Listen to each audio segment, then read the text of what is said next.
I'm Priscilla. I hope you are doing well today. I'm so excited that you're here. This is The Chat, where we chat about stuff that I hope will be an encouragement to you and an inspiration. Today, I'm really excited because I get the chance to just get to know a woman that I really want you to know. Her name is Kristin Armstrong. She was married to Lance Armstrong for quite a bit and, kind of thrust into a very public life and then a public divorce that was very hurtful, and lots of forgiveness had to take place and restoration. And she's going to talk to us about how the Lord accomplished that in her life. It's really going to be an inspiration to all of us. You are not going to want to miss this. So stay tuned.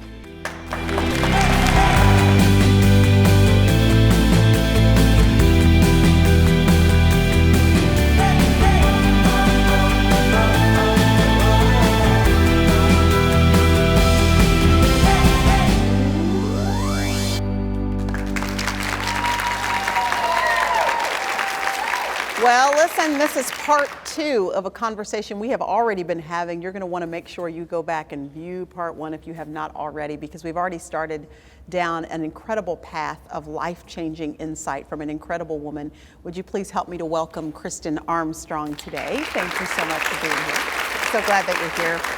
Her book is Happily Ever After. It's a devotional, and what I love about it, we were just talking about the fact that it doesn't start on January 1st. It just says day 1. Why does it just say day 1, Kristin? Because you just never know when you're going to fall apart and when someone's going to hand you something, and that's day 1. That's right. It doesn't happen always January 1st. Isn't that the truth? Yeah. Sometimes those New Year's resolutions don't pan out anyway, do they? That's true. Yeah, we just got to start when we need to start. That's right. I love that. Yeah. Listen to something that Kristin writes. She says, funny how it works. When everything you thought was most valuable is taken from you, the thing that truly is the most valuable is revealed. When you lose your marriage, your family, your money, your job, your status, your comfort zone, your health, your home, your friend, your reputation, anything you thought you could never do without, it's then that you realize with amazement that you're still standing. That is when you realize that Jesus is the rock. Now listen to this. Sometimes we have to chip away at the earth to get to the rock. And God allowed the earth to be chipped away in your life just a little bit. Yeah. You have quite a story of all the chipping away and your choice to find solace in the rock, right? Absolutely. Why do you think some people don't make that choice to forgive, to move forward? The hard choices you had to make to find happily ever after. Why do some people not make that choice? I think some people choose to find comfort in their story, the tape that plays over and over again, and so they choose to relive those experiences again and again and again because it's what they know. And so they get stuck in that place. I also think that there are people who decide that they are never going to forgive because they confuse forgiveness with condoning somebody's treatment of them, excusing the behavior. Yeah, like it's approving of a situation or saying it was okay that you did that. And it isn't that at all, but people get confused and stuck there, and so they refuse to budge. And so they continue on down that path and nothing changes for them. They're gripping so tightly onto the past that they cannot open up and see what God has for them in the present. And it's so sad. But forgiveness isn't about that. Forgiveness is not condoning something. It's not giving that person permission to come and go as they please and continue certain behaviors. The only permission that it gives is for you to go free and to unhook yourself from all that stuff that hurt you in the past and let God have it. Let Him take care of all of it while you go about the business of rebuilding your life after that. And sometimes relationships have to end. They have to end. That's such a good point. That's and what they I was don't, just thinking. Yeah, you forgive someone so that you let go. You're not tied to them anymore. But that doesn't mean that that relationship is healthy or good or can continue. Because sometimes in this kind of a conversation, a lot of women who may be in an abusive situation hear, I need to stay, continue to be abused and be a doormat in this situation. And that's not what you're suggesting with forgiveness. No, not at all. That's kind of like Christ saying, forgive them, they don't know what they do. Forgive. You can forgive, but that situation is unhealthy and you should not stay in that situation. And some relationships you have to stay in, but they have to change. Right. And that's not giving someone access to come in and out of your life or condoning certain things. All it is saying, I'm not going to be tied to that anymore. I am giving myself the permission to move forward and be free of that. So I'm going to let that go. Yeah. And so it takes, forgiveness to me is like a choice that you make. Like some people talk about like the moment where you're saved. That's a faith moment for you, but you spend the rest of your life kind of walking out that Working salvation. out your salvation. Your sanctification or whatever that is. Yeah. I think forgiveness is a lot like that. You choose, I'm going to forgive. But of my own power, like, can Kristin just forgive and like be this person? No. Kristin's just a regular old gal. But God in me can do that. So to choose to forgive is a choice. But then the whole process of letting go, that can take a little bit of time. It's not like that's all of what a we sudden, need to know about. oh, now everything's better, I'm fine, everything's great. Yeah, you didn't wake up the next day and go, all is forgiven. No. Well, here's the It's not blanket. quite so tidy. Yeah. It's Yeah. not quite so tidy. Okay, tell us about the mess of walking out your forgiveness then. What did that choice daily look like practically in your life? Well, it's just an ongoing thing. I mean, I forgive myself all the time for falling short. I'm sure I forgave Lance for something last week. I mean, but that particular book is a journey of probably about a year and a half, maybe 2 years of doing the daily work. I mean, people would send me scriptures, strangers would send me things, I would get cool books, and I was just letting it soak into me. And I would write down in a journal or on 3x5 cards. I had a whole bunch of papers where I would write down the verses that really stood out to me, and I thought, oh, that's just for me. Yeah. Meant for me right now. And I saved all of those, and I started to compile them, and I started to write down how I felt in light of those verses at the time, because I thought, I don't want to forget this. Yes. Because I know that he's going to do an amazing thing in my life, and I know that after this is over, I'm going to be better for it. Didn't feel like it at the time. Mm-hmm. Didn't. Yeah. I didn't feel like it at the time. But I thought, you know what? I'm going to go that way. And it was so neat because at the end of this time, this was the result of that. And really, that is about gratitude to me. That's what that book is about. Yeah, I read in here that you said this is your thank you note to God. Yeah. Like, thank you for healing me and Thank restoring you. me. Yeah. I have 3 boys. I have 3 kids like you do. And one of my sons, he's just accident prone, Kristin. He just keeps falling and breaking things and fracturing things. He's got a cast on right now, as a matter of fact. He fell riding bikes with his cousin and fractured one arm. I know. He's got a huge sort of skinned patch right here on his leg. And so, of course, we took him to the doctor and everything and got a cast here, but they gave him an ointment that we needed to put on, just like the salve that we needed to put on his leg on a very regular basis to get it all healed up. And I was watching this process one day because it just stings just a tad to put it on when it was just really raw and a brand new wound. And I thought, man, you know what? If we kind of hang on to this ointment, we have it in the house, we've gotten the prescription, but we don't apply it, because it stings that little bit and he doesn't want it applied, then it does us no good to have it if we're not going to put this sucker on his leg. You know, that's where the healing comes in, is when we daily, actually several times a day, we had to apply this ointment to the wound for it to work. That's awesome. Yeah. Yeah, and I'm thinking, the Lord gave you these scriptures, whatever means they came, whether it was just through your daily Bible reading or the pastor preaching something, or a stranger sending you this verse on a coffee mug or something like that. And there were certain ones that jumped out to you, and that is God giving us ointment. That's what he's doing, is he's saying, and it hurts a little bit. And it hurts a little bit. Yeah. It stings a little bit when you receive kind of the directive that verse, you kind of feel the conviction of Yeah. what that verse, you know, Yeah. but that's what I think Ephesians chapter 6 talks about. The sword of the Spirit is the Rhema word of God, and that's when like the word comes alive to you, when it jumps off the page, when like, you know, it's a verse you've read before, but this day it's like the Holy Spirit has taken out a highlighter and it just pops up off the page. Oh, yeah. That's the Spirit handing you his sword and saying, hey, this right here is going to do some work in your life, and it's going to change your life if you'll apply it to the wound. And so you were daily, proactively, practically putting it on the wound, even though it stung a little bit. That's awesome. That is true. That's exactly what it was like. And it did sting a little bit, but if you really do want to be healed, it's just like the story of the paralytic and the mat. Like, do you want to be healed? Do you want to be healed or not? I mean, it seems like a silly question in the moment. But it's not. It's not. No, because some people really don't. And they say they do, but they're not willing to pick up their mat. You know? They're not. Yeah.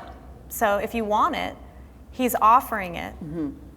But we do. We have to apply it. We have to do the work. We have to be willing to go there within ourselves to say, what do I need to let go of? What do I need to change? Yeah. How do I need to grow?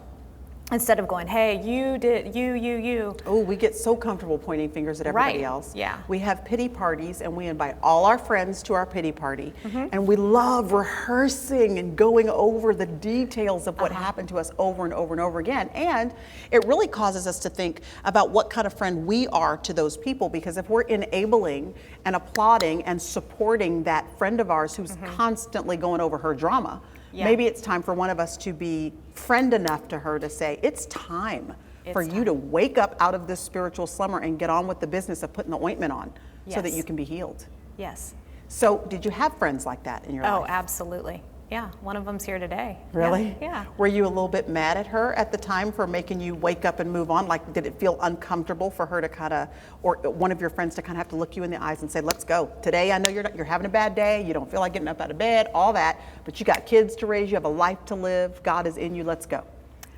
There was a time kind of in the immediate wake of that where I was not eating or sleeping well, and it was just a really strenuous time. And I have a really dear friend named Paige who said to me, you know something? I see that. You look skinny. You look exhausted. You know what? We're going to train for a marathon, and I'm going to make you hungry, and I'm going to make you tired. And it was awesome. She did. I had never done anything like that before. And next thing you know, I'm eating everything in sight and sleeping like a baby. And I'm like, thank you, God. She helped me. And it gave me a lot of confidence. And it also led to a career with Runner's World magazine. And I mean, doors opened. Yeah. You know, but I had to take some steps. Yeah, because you had a friend that was friend enough to say, let's go, get up. Get up and you think you're tired? I'll make you tired. I love that. We need some friends like that in our life, right? We all do. Oh, that's awesome. Yeah. We're going to come right back and talk just a little bit more with Miss Kristin. In the meanwhile, if you're sitting with a friend of yours, just shake her on the shoulders and say, get up, girl. You look a little hungry. You look a little sleepy. Let's go take care of that. I'll meet you back here after the break.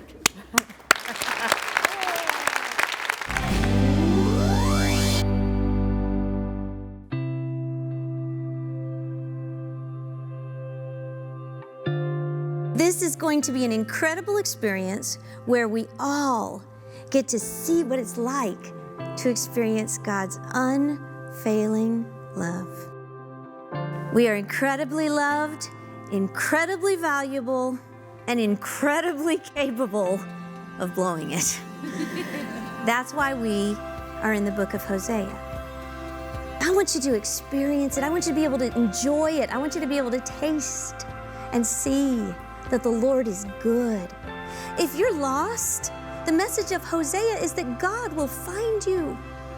If you're ashamed, He'll cover you. If you've wandered off, He'll come get you. If you have given up on Him, He is not going to give up on you. If you have found yourself in chains and in slavery and you don't know how you got there, He will buy you back and give you freedom.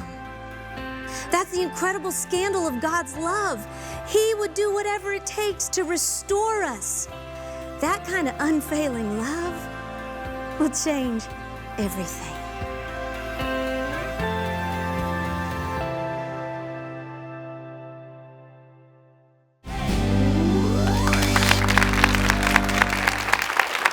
We are right in the middle of an incredible conversation. Listen, this is part 2 of a conversation we've already been having with Kristin Armstrong. She is a woman who has taken us, just in this little conversation that we've had, she's taken us all the way from brokenness and hurt and unforgiveness to healing and wholeness. And that's the story, the journey that the Lord has had her on. But there is so much more that is to come in the story of your life. And I want to know where you are right now as a woman, as a mother of 3 growing children, a woman in ministry. You're a writer. You're writing for articles for Running World magazine, as well as others, not to mention, not to forget to mention your book as well. So there's a lot going on in your life right now. What have you seen God doing in your present tense circumstances?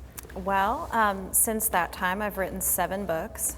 7 books. 7 books. Just a few 7 books on the 7 side, books. I have been a contributing editor for Runner's World magazine since 2004. So I run a lot of races. I've done many more marathons and ultra marathons since then. Now I'm a mother of teenagers. So my son Luke is 15, and then I have twin daughters, Grace and Isabel, who are 13. Teenagers, So all 3 of them teenagers. are teenagers. Yeah, so pray for me. Yeah, so that's a lot of fun. How are your kiddos doing? Did it take them a while to get kind of where you felt like everybody was healthy and on the right track, or were they doing well right away? How are they? Well, they were really young when we Yeah. went through our divorce, 3, 1, and 1. So I think at different stages in their development, I think that they've dealt with different things that kind of come out. So it's just sort of an ongoing thing, different questions that come later and things like that. So it's been really important to me to keep communication with them open on every subject, and that's just kind of how we roll. Yeah. And it works out for us. Yeah. And Yeah. so what do you see kind of happening next in your journey? What would you like to see? What would you like to see happen, Kristin? Well, I just finished teaching a class on compassion, so I've been working on having a lot more compassion for everyone else and myself. I have an amazing gratitude practice that I've been doing for about 1.5 years. Okay, what is a gratitude practice? Well, every morning I wake up and have my devotional time and whatnot, and then I write down in a journal. I'm on volume 4 now of little cramped, tiny handwriting, and I write down every day 10 things that I'm thankful for. I'm grateful for this because, and follow that up. It has truly been transformative for me. It sounds like a book to me. It sounds like a book is coming out of that to me. There might be a book coming out of that. It's really changed. It has transformed me by the renewal of my mind to change my thought life, because it's slowly just worked its way so that I have more gratitude, not just when I'm writing my 10 things, but all the time.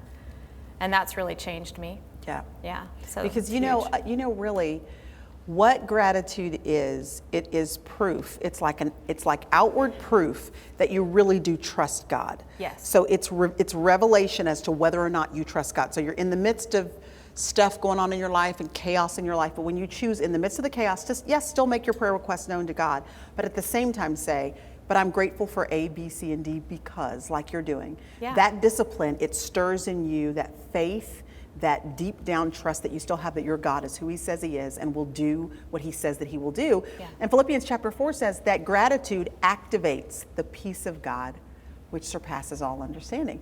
That's what you're experiencing now in And it guards your our life. hearts and minds. It guards your From hearts all and minds. that negative thinking. And I've even transformed my language in my prayer life, because now I even have the confidence to thank God in advance for things that are coming true. So I'm excited about that. Yes. Yeah, it's changing everything. Thank you for working this out for me. I don't know how, and I don't need the outcome. I just need to say thank you. It's huge. It changes every day. I can see such a big difference in the past year in my life.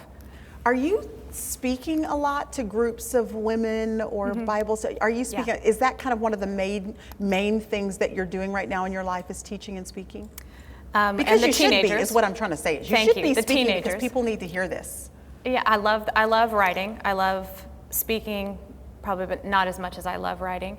And I've recently gone back to graduate school, so I'm getting a master's in counseling. So that's exciting. So I'm a student again right now.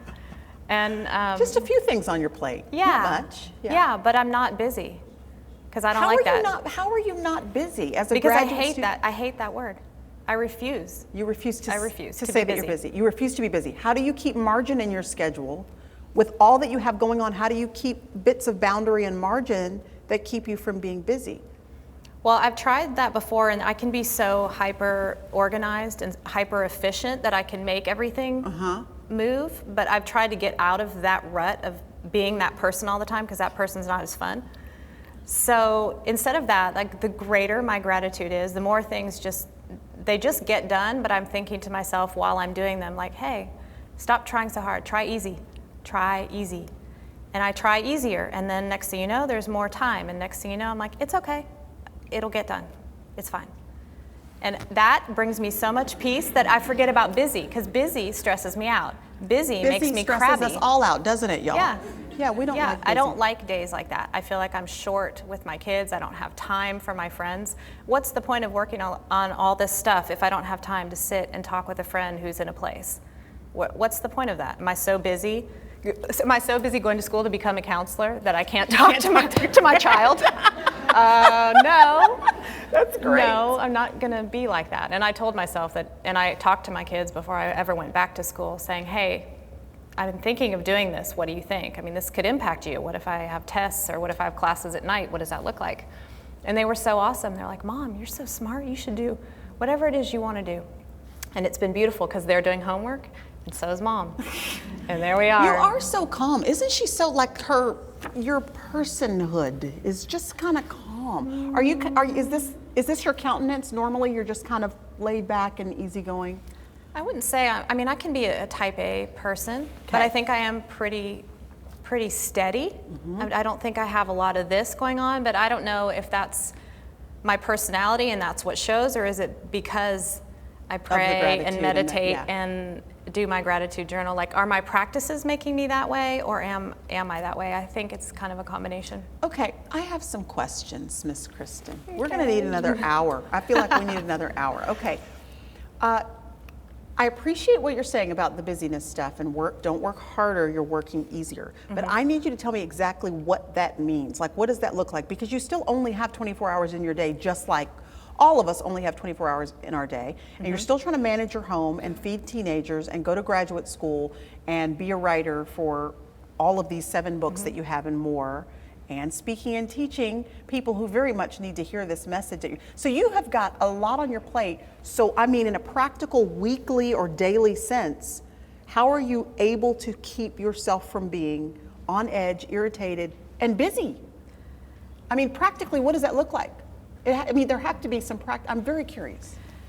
So it's the idea, I think, of connecting to source first. It's why we go to our Bibles or our devotionals in the morning, like first thing. Before you do anything else, that's what I do first. And I think of it as literally plugging in, tapping into that place inside me that is always calm. And everyone has it. We just don't know how to access it regularly. We don't know how to access it immediately.